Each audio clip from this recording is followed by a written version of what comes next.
Seja muito bem-vindo ao projeto de explanação evangélica da Seara Bendita.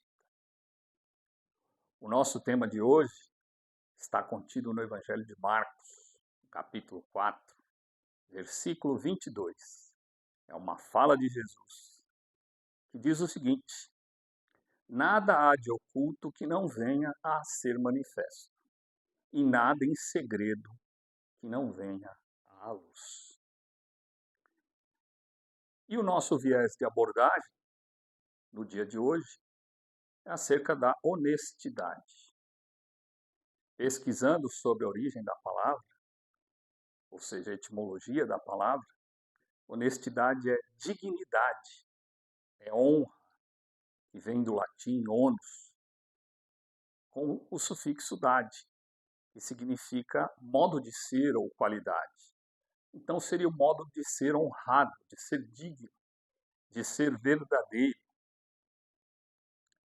E se consultarmos a definição clássica do dicionário Aurélio, nós vamos chegar à primeira definição, que diz que honestidade é aquele que possui a qualidade de ser honesto, que tem bom caráter, que segue normas morais e éticas. Se nós falarmos de honestidade, muitas vezes muitas perguntas vêm à tona. Uma recorrente é se é possível nós sermos honestos ainda nos dias de hoje, na nossa atualidade, que a honestidade perdeu a sua utilidade, saiu de moda, vamos dizer assim.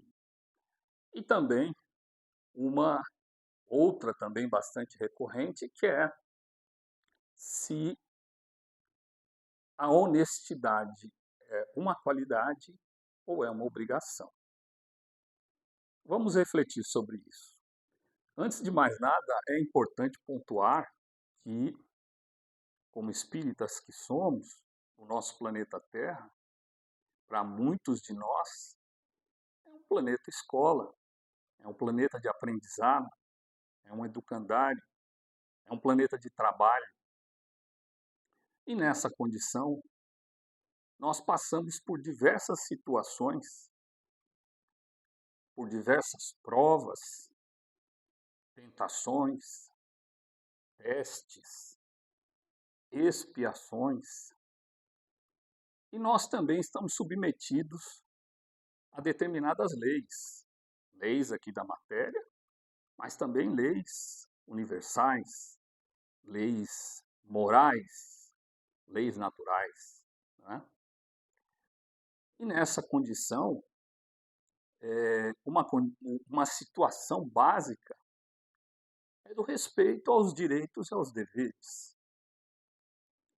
E aqui nós temos um roteiro muito interessante no Evangelho segundo o Espiritismo, no capítulo 17, Sede perfeitos, na instrução chamada O Dever, que foi ditada pelo Espírito Lázaro.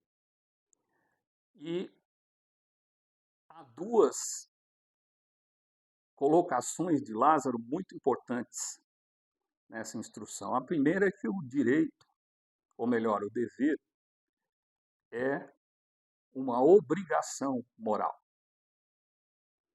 E mais adiante, ele diz que o dever é como se fosse um guardião da nossa probidade, que é um sinônimo de honestidade. E esse capítulo do Evangelho segundo o Espiritismo, ele nos traça uma rota cujo destino final é a perfeição. Então é um dos caminhos para a perfeição. Nós desenvolvermos e praticarmos a honestidade. Mais adiante, nesse mesmo capítulo, ele descreve as características do homem de bem. E ali se repete também a necessidade do desenvolvimento de virtudes. E para muitos especialistas da literatura espírita, o desenvolvimento de virtudes é uma das missões atuais de todos nós que aqui estamos encarnados. E normalmente a gente está inserido no meio adequado, no lugar adequado, com as pessoas adequadas e com a situação, a melhor situação para as nossas próprias necessidades. Então, cabe a nós avaliarmos o nosso dia a dia, que é cheio de oportunidades, embora muitas vezes a gente não consiga identificá-las pela correria do dia a dia. Em específico, há muitos de nós que vivemos em grandes cidades, dando o exemplo aqui da cidade de São Paulo, que é uma cidade muito populosa, que há muitas pessoas. Então, essa cidade nos permite todas as características para nós paulistanos que aqui vivemos, e aqui nós vamos deixar aberto aos demais que vivem em outras cidades, do Brasil ou do mundo. Cada cidade tem a sua característica particular, e cada meio coletivo, assim, nos permite totais condições para que a gente desenvolva essas nossas virtudes necessárias ao nosso burilamento moral e ético e também ao nosso desenvolvimento evolutivo, rumo à perfeição, como a doutrina espírita assim descreve. Nós nascemos simples e ignorantes e que o nosso destino final, ou nossa meta final, é a perfeição. Mas nesse caminho, como muito bem colocado por Lázaro no Evangelho segundo o Espiritismo, há necessidade de nós respeitarmos essa relação de direito e de deveres. Ele muito bem explica até os limites de uma dimensão e outra. E exatamente onde termina um, inicia outro. Onde termina o nosso direito, inicia o nosso dever. E ele diz ainda mais, que não cabe a nós promovermos nenhuma ameaça à tranquilidade do nosso próximo. Aqui eu não estou dizendo, ou Lázaro nos disse, né, que nós deveríamos atrapalhar. Ele está mencionando que é recomendável que nós não ameaçássemos a tranquilidade do nosso próximo.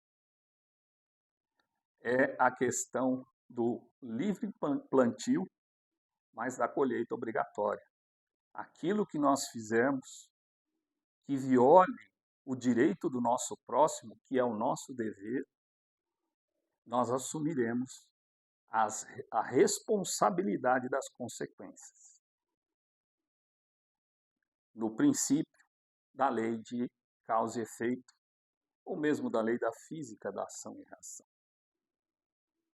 Então, cabe a nós analisarmos o meio onde nós vivemos, e normalmente ele nos traz muitos sinais, desde que estejamos vigilantes e atentos, como Cristo nos colocou há muitos anos atrás.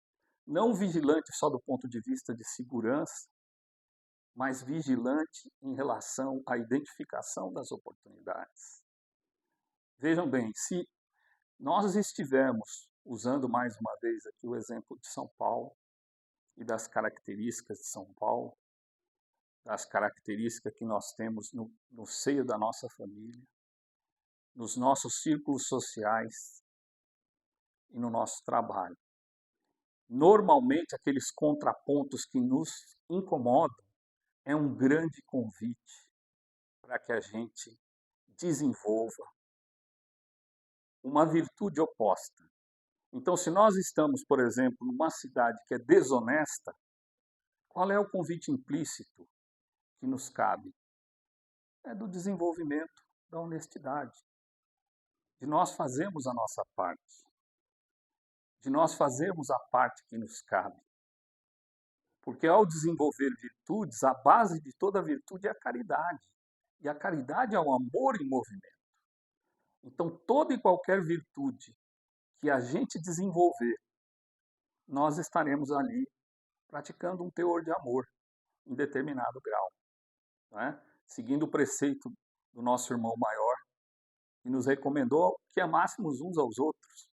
Então, quando estamos praticando honestidade, estamos praticando conosco e com o próximo, assim como toda e qualquer outra virtude.